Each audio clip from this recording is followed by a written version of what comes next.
Welcome to the first interview in the series with Dr. Eli Sheff and the Sexual Health Alliance. Today, for the first of our series, we are talking to Dr. Daniel Cardoso, who is the I can't say it. Could you say it for me, Daniel? Of course. It's the Marie Curie Research Fellowship. At the Manchester Metropolitan University. Thanks so much for joining us today, Daniel. Could you explain a little bit about your fellowship? Thank you for having me, and it's wonderful to finally talk to you after all these years citing you and reading your excellent work. So basically, the Marie Curie Fellowship is an individual fellowship given by the European Research Council, and it's what's called is a career advancement fellowship. So the idea is to boost your academic profile through research. So if you're a top researcher, you won't get a Marie Curie Fellowship because this is not meant, or top research is meant for people who are, starting off or who had to leave academia and trying to get back. And so as a way to boost their research profile. Wonderful. How interesting. Congratulations on receiving. Thank you. I'm sure there's a lot of competition. Yeah, that there's a lot of competition. I only got it at the second attempt, so to speak. The first attempt I got, so out of 100%, I got rated 93.5 and I still didn't get it. So it's I think it's very competitive. Yeah, it's about 13, if I'm not mistaken, it's about 13% of the applications get funding. Well, congratulations. Yay. Thank you. So changing tracks just slightly, how did you start researching polyamory? So about 10 years ago, give or take, I had to decide on what to do and what to research for my master's thesis. And I started looking around back in Portugal, and no one had ever, written anything on polyamory at the more academic level, at least that I was aware of. And so I thought, why not join activism and research and try to do this thing, which is to try and get some academic legitimacy into the topic in my own home country. And so basically that was the idea. I was already doing activism, and I thought to combine activism and academia. Wonderful. Fantastic. And what are you looking at currently? So currently in this research project, I'm doing a transnational comparative study on consensual non-monogamy activism by comparing Portugal and the UK. So I'm trying to understand how these activist movements came about, how they organize, and how the ideas, the concepts, the strategies move geographically or not from one place to another, how they differ, how they are connected, and so on. And does that also involve media analysis? Are you analyzing how the media portray polyamory? Yeah, so actually my background, even though right now I'm in the Department of Sociology, my background is in communication sciences. And so what I'm doing right now is comparing the media representations of polyamory, swinging, etc., in these two countries to try and understand how these social movements impact or not, and how they impact or not the media agenda, so the media topics, and how these things get represented into a wider audience. So what I've been doing is I've been collecting the last 10 years worth of journalistic coverage on consensual non-monogamies on written newspapers and news magazines and so on consensual non-monogamies, both in Portugal and the UK. And I'm doing content analysis and trying to compare, who are the social actors that get mentioned, what is the perspective under which consensual non-monogamy is introduced, what are the rhetorics associated with it, and so on, both to try and understand how these things get represented, but also to try and identify who might be the key players in these social movements and how they get, portrayed to the public through the media. And do you have any kind of initial findings to tell us? So Or you're still in the early stages? Well, I've completed the analysis for Portugal, but not the UK yet, and I'm going to very shortly explain why. I've gathered about 260 news pieces in Portugal, and for the same time frame, I've gathered about 1,800 for the UK. Mm-hmm. So it takes time. It takes time to go through all of that. Yes, that's a large project. Yeah, and this is only the beginning. Difference between like those two countries in terms of their, like, how big are they? How big does Portugal compare to the UK? I mean, the UK is a lot bigger than Portugal, both in terms of geographical area and in terms of the number of inhabitants. Population. Yeah, Right. in terms of population. Okay. But I think it's also relevant to note that the word itself, for instance, polyamory, it was originally an Anglophone word. It was an Anglophone concept. It was circulated through the Anglosphere, so to speak. And so there's a level of affinity that you have with one language and one culture that you don't directly have with the other one. That's one explanation. Another explanation, this is just anecdotal evidence, but apparently the British press has some sort of fixation with swinging.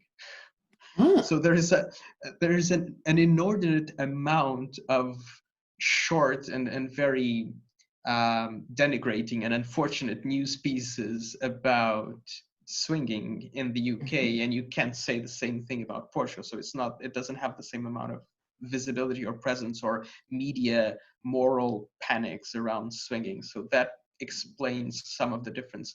Another factor that actually helps to explain the differences is the fact that one of the keywords that was used, which is open relationship or open relationships, is an expression in English that is used in a whole lot of contexts that have nothing to do with actual intimate relationships. And so some of the material that I'm getting in English, I'm actually just sort of ignoring it because it has nothing to do with consensual non-monogamies. I want to have a more open relationship with my child. It doesn't interest me. Yes, right. Meaning more communication, more honesty, more emotional connection. Exactly. Or these two countries need to develop a more open relationship. Yes. It has nothing to do with consensual non-monogamy, so it gets picked up in the results, but then it gets discarded when it comes to analysis. Yes, makes a lot of sense. But from what I can tell you, from the Portuguese results, so one of the most striking things for me is that less than half of the news pieces actually feature someone in a consensually non-monogamous relationship. So, people talk about consensual non-monogamies rather than having people, who are consensually non-monogamous speaking. So this issue of the voice, of who has voice and who doesn't have voice in the media, is super important. And from those, a very minute percentage actually features activists. So there's actually more fictional characters showing up in news pieces than there are activists. And most of the coverage is actually driven by celebrities. So whenever there's a celebrity that is known for, or that people claim has an open relationship, an open marriage, and so on and so forth, they get some amount of coverage, much more so than actual activists, doing outreach work or trying to educate people about relationship diversity and so on. And it's interesting to see, at least in the Portuguese data, how the length of the news piece is actually correlated with a more positive or a more negative portrayal of consensual non-monogamies. So in-depth pieces tend to be more neutral or positive. Shorter news pieces tend to be more negative or more satirical. Oh, that's And very interesting. opinion pieces are very much negative or satirical. Fascinating results. I look forward to hearing more about that as your research continues. That's fantastic. Yeah, I'm just finishing writing up a short report that is meant to be, publicly accessible and publicly understandable, so non-academic-ish in how it's written, presented. And what I'm going to do is I'm going to try and put it out and gather some feedback about it, and also try to garner some discussion on it to see how people feel about that. Great. Well, if you send us the link, we can associate it with this video and people can give you some responses. Awesome. Thank you so much. All right, listeners, please let Dr. Cardoso know what you think of their research. Thank you. I was also interested in, maybe you could tell me about what characterizes European polyamorous communities, kind of the status of non-monogamy in Europe, and if it has any differences or similarities with the United States. So, well, I would say you're much better positioned than I am to talk about the United States and the USA communities. Most, or at least some of what I know about the United States communities comes from reading your work. So you have the knowledge firsthand. Thank you. But what I would say is that there's a lot more different cultural influences in consensual non-monogamy activism in Europe than you find in the United States. And what I mean is that works of really interesting and engaging feminist authors from different cultures, from different backgrounds, from different languages get spread around throughout Europe much more easily than what I usually see happening in the United States. So I would say that the United States is a bit more insular when it comes to its own activist and academic and just the day-to-day culture of polyamory. And then you have stuff like relationship anarchy, which was, European in context. You have queer reappropriations of consensual non-monogamies, and a very big overlap between queer activism and consensual non-monogamies, anarchist activism, queer anarchism, and consensual non-monogamies, and so on. And so you see a lot of these things coming together. I know that in Portugal, for example, the experiences of people coming in from Germany, from Spain, and also from the UK were fundamental in sort of creating the matrix, the framework for consensual non-monogamy activism in Portugal. So all of these different cultures, all these different ideas, all of these different ethos, these practices of doing consensual non-monogamies, of thinking about feminism, the intersection with queer theory and queer activism, you find this, I think, much more vividly expressed in how people usually do consensual non-monogamy activism in Europe, or at least in some parts of Europe, obviously, because I don't want to, overgeneralize. Right. In certain parts of Europe compared to the United States. And I think that up to a point, there is a certain, how should I put it?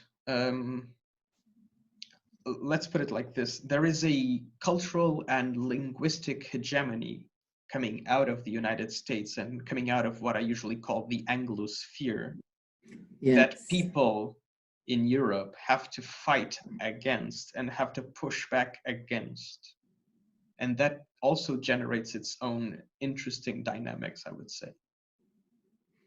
Without doubt. Yes, I could absolutely see how Europe would be much more just integrated and permeable in terms of blending thoughts, much more culturally as well. Whereas in the US, we're very ethnocentric, we're very isolationist and independent. It's all about just the individual. Yeah, yeah. I Um, mean, obviously, Europe is still part of the global north, and it's still part of white supremacy and white hegemony. I'm not even trying to argue otherwise. But at the same time, the fact that there are so many different languages, so many different cultures, um, intertwining in such a small geographical space compared to, you know, to the United States, right. creates this really interesting dynamics. It's very rare for people in Europe to only speak one language, whereas that is much more common in certain areas of the United States, and at The least in a entire subsection of. United States, most people who are born in the United States Yeah, only speak English. It's mostly our immigrant populations yeah, that speak. yeah. Is there anywhere in Europe that it's not safe to be openly polyamorous? I think there's, I mean, I don't want to single out countries, but if you look up international news about what's been happening in some parts of Hungary, what's been happening in Poland, and so on. So there are a few countries in Europe that are sort of devolving into this right-wing ultra-nationalist neo-Nazi revivalism, which is also happening in the United States, but in a different Yes, way. right. And I would say that those places are places where it's actively dangerous to be polyamorous, just like it's even more dangerous to be an LGBTQI person. Mm-hmm. So Mm-hmm. obviously, I'm not saying that these two things are the same or that present the same level of danger, obviously. But where there is no space for gender and sexual diversity in general, there is very little space for polyamory and consensual non-monogamy. Right. Yes. Well, this has been incredibly interesting. And I have one last question for you. And I realize that you are not a counselor or a therapist. So maybe this is just from your vast knowledge and your life in general. Mm. If you had one piece of advice for counselors and therapists who want to provide culturally sensitive, really effective counseling and therapy for people Mhm. in consensually non-monogamous relationships, what would you say to them? Well, I'm not a counselor, I'm not a psychologist, I'm not a therapist, but I do help train psychologists and counselors and so on. So I have some experience in that area. Yes. And in my experience, um, there are a lot of preconceptions about non-monogamies, but there are even more preconceptions about monogamy. And I would start there.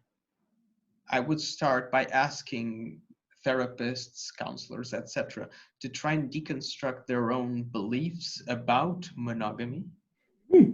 to try and deconstruct their own ideas, their preconceived notions, their speech patterns, and so on about monogamy.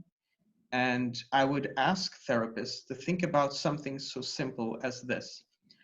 How many times have you heard the expression, the phrase, couples therapy? Now think of how exclusionary that is. Because I'm pretty sure that most of the people who do couples therapy, they don't intend to actively exclude anyone who is not a couple. But the couple gets assumed as the normal relationship configuration. Just that simple thing can be so meaningful, you know, can be so metaphorically meaningful in terms of exclusion and lack of access and lack of awareness. And so I would say that is the sort of the ground zero, is try to deconstruct what you think you know about monogamy first, and then go beyond that. I love that idea. Do you have any ideas about practical, like how do you deconstruct? It's a lovely academic idea, but it's an action. Well, there's one exercise when I'm talking to therapists and the public in general. There's one exercise that I usually do, is that I ask people who here is or has ever been in a monogamous relationship. And a lot of people raise their hands. And then I ask, of those who raise their hands, who has explicitly negotiated that relationship as being monogamous? And 90% of the people just very slowly lower their hands. And so that's a practical exercise is, okay, let's say I'm in a monogamous relationship. How did I get there? Let's say I'm a monogamous person. Why am I a monogamous person? You know, ask yourself why. Why are you monogamous? What do you think you know about monogamy? And then you make a list, and then you go and read up on it and see if it's actually, you know, evidence-based beliefs or not. And as you know, unfortunately, most of the times it isn't. Right. And try and see, for instance, something as simple as what word associations do you do when you're speaking? Like, for instance, the very, for me, annoying association between fidelity and exclusivity. Something as simple as that, you know, the implications of that. So work on your vocabulary, work on your assumptions, read up on these things, and do introspective exercises and ask how and why yourself or your clients are monogamous. Don't just assume that you have to have an explanation for people who are different. You need to have an explanation for everyone. Everyone needs to have their own internal narratives, and that's what therapists work with. You know, it's internal narratives. Don't just ask for an explanation or an internal narrative for the people who are polyamorous and so on and so forth, because I see that happening a lot. You know, if you have a choice or if you have an identity that is assumed to be normal, then you don't need to explain yourself. But if you're different, then you do. So all of these things, you know, I could go on, but all of these things I think are very beautiful. Practical exercises. Yes, I think that was a fantastic description of how to actually do deconstruction in the real world and not just as a, because so much for your time. No, and just if you'll allow me just a small rejoinder. Sometimes people, I think outside of academia, they hear deconstruct and they think that we're just using a fancy word for destruct or destroy, which is totally not the case. Right. Deconstruction means taking apart the pieces to see how it works. That's the baseline meaning of deconstruction, is that you take apart, you see how it works, and then you see how those pieces could work put together in a different way. That's the basis of deconstruction. So deconstruction is asking yourself how, why, in what context, under what circumstances, and so on and so forth. Gorgeous. I love that explanation is just so elegant. And thank you for your time and your discussion of your interesting work. And I hope to meet you in person someday.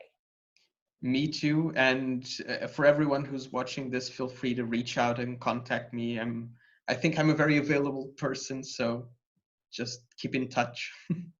And would Dr. Daniel Cardoso in England?